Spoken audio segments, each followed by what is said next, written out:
Music is a powerful tool that can move people. Thanks to the use of melodies and harmonies, musical composers can convey sound in a variety of emotions like joy, sorrow, distress, and anger. For musicians, music is their preferred form of communication. They use sounds to express their feelings. Musicians strive to connect with the rest of the world.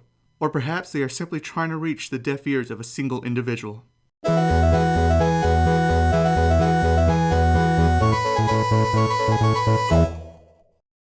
What's up, people? Welcome to RoR Reviews, where I, Rayden, rain upon video games and anime with an analog eye until the sun sets. Today I'll be taking a look at the anime Your Lie in April. Your Lie in April is a 22-episode dramatic musical romance series. It is based off Naoshi Arakawa's manga of the same name. The anime production behind Your Lie in April is A1 Pictures, who has done a large body of work, including Sword Art Online and Anohana. At the moment of this review, there is no TV broadcast or home release schedule for this title, which means there's no American TV rating. But if I had to guess, I'd rate it TVG for a general audience. Your Lie in April is licensed by Aniplex in North America and is available to stream in the US for free at Hulu.com and Crunchyroll.com. The protagonist of this tale is Kosei Arima. Arima was once a classically trained gifted child pianist until his mother died when he was 11. Arima lost the ability to play the piano due to the stress he felt when he lost his mother.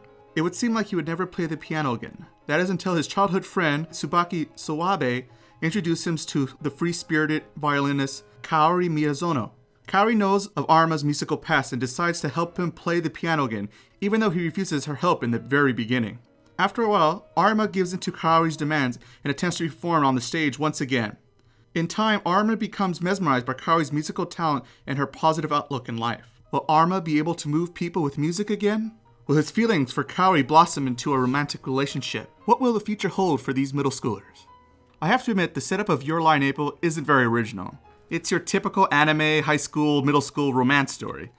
The protagonist has an absent parent or parents due to various reasons. Characters take forever to admit their feelings for one another. There is a love triangle with a childhood friend. It has a male best friend character whose main job is to provide comedy relief and never really gets any character development. It's a formula I've seen 100 times before. However, despite all these cliches, Your Lie in April stands out thanks to its love for classical music. The show wastes no time to inform viewers that music plays an important role in these characters' lives. I personally think music can motivate people to do great things, and I felt these characters were generally moved by the classical works of Beethoven, Mozart, and Chopin.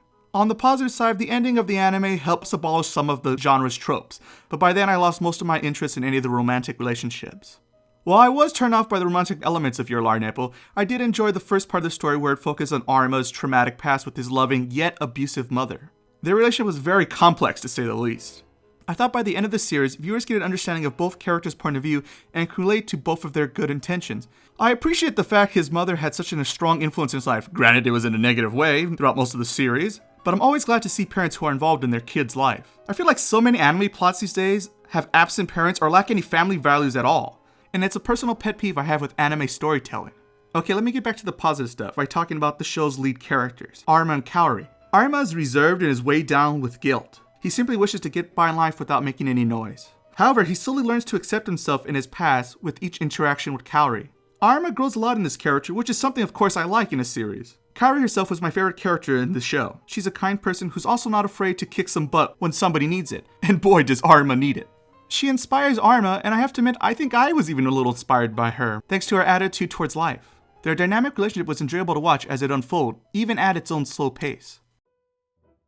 First thing I noticed about the character designs in this anime, everyone has a nose and a pair of lips. That might sound weird, but many anime series do not define the noses on their female characters. So when I saw the art direction of this series, I found the art decision to be quite refreshing. Though I did think it was weird that some of the young children portrayed in this series have more detailed eyes than others. Would have been nice if they picked one or the other, but I guess it didn't distract me enough to mark it down. Oh, by the way, do you love falling sakura petals or flowers? I hope you do, because those suckers are falling all the time in the show. The rest of the art was good, and was even gorgeous at times. Speaking about gorgeous, there are moments in the show where the animation is simply amazing. The level of detail and accuracy they use in some of the musical performance scenes in Your Lie in April is almost at the level of Kyoto Animation good. Having said that though, there are some moments where you're stuck with a still image, and I'm assuming that's because they ran out of money. And the moments when the animation went from high to low was devastating to me. There is one place the show could have saved some money and put towards those scenes. Your Lie in April has only 22 episodes, but halfway through the series they swap out the openings and endings, which I thought was a shame. I appreciate both the first opening and ending. They were colorful, cheerful, and whimsical. Now, the second opening and ending weren't bad per se, but I just think they could have utilized their money better and used it towards those sequences where the animation production got low. And yes, I know anime seasons these days are like 12 episodes, but in my mind, I still think 26 is the magical number to switch openings and endings. Here's yet another anime that has no English dub at the time of my review, so I'll focus on the Japanese voice actors. They're fine, I guess. It's kind of hard to critique something in a language that you don't really understand. What I can say is nobody came off weird or distracting. Sure, I wanted to smack Arma once or twice with his whiny personality, but that's just one of the character's traits, and if anything, I should praise the voice actor for making me feel that way towards that character. I will say the performance of Tsubaki's and Kaori's characters were noteworthy. These characters go through a large range of emotions, and the voice actors handled those situations perfectly. Music was a crucial part to the series, and it came out wonderfully. The works of classical music shines throughout Your Lie in April. The original music score of this show holds up as well. The music fits the tone of each scene and brings out a lot of the lightheartedness of this anime. So yeah, it's safe to say the soundtrack in this anime is really good. The setting of Your Lie in April is nothing new to many anime fans out there, including myself. The ending somewhat makes up for its predictable premise, though that might be a little too late to make a difference for some. Some characters lack any development or depth whatsoever, but there are a few characters that go under a metamorphosis, which is a delight to watch. The inclusion of some adults in these middle schoolers' lives was nice to see. I like the fact that everyone actually had a nose in this anime. And the animation was spectacular at times, though of course there was the occasional hiccup here and there. The first opening and ending are memorable, all the Japanese voice acting seemed on point, and the music is by far the best thing about the show. It really gives you the impression that music can change a person's life, which I personally believe to be true. Sure, there were some aspects I didn't really care for in this anime, but then there was some stuff that I really enjoyed about this show as well. It took me a while to decide my number rating for the series, but after a lot of thinking while listening to Symphony No. 9, I decided to give Your Lie in April a 4 out of 5. The emphasis on good main characters and music as an art and a form of expression was too powerful for me to ignore, and I also give the show a high recommendation to watch it. If you like typical middle school, high school romance stories, appreciate the power of music, or amazing animation, then Your Lie in April might be for you. If you can't stand stereotypical premises, slightly whiny characters, unimportant supportive characters, or inconsistent animation, then Your Lie in April might not be for you. But hey, that's just my opinion. What did you guys think of Your Lie in April? Who's your favorite classical music composer? Leave your comments below. Well, that about concludes my anime review today. But if you enjoyed this review, please be sure to give me a thumbs up by clicking the like button.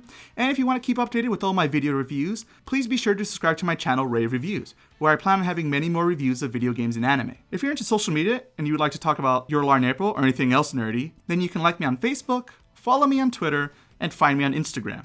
I will provide links to all of these social medias in the description below. I look forward to our future nerdy discussions. I'm Rayden, and I'll see you guys again when the sun rises out.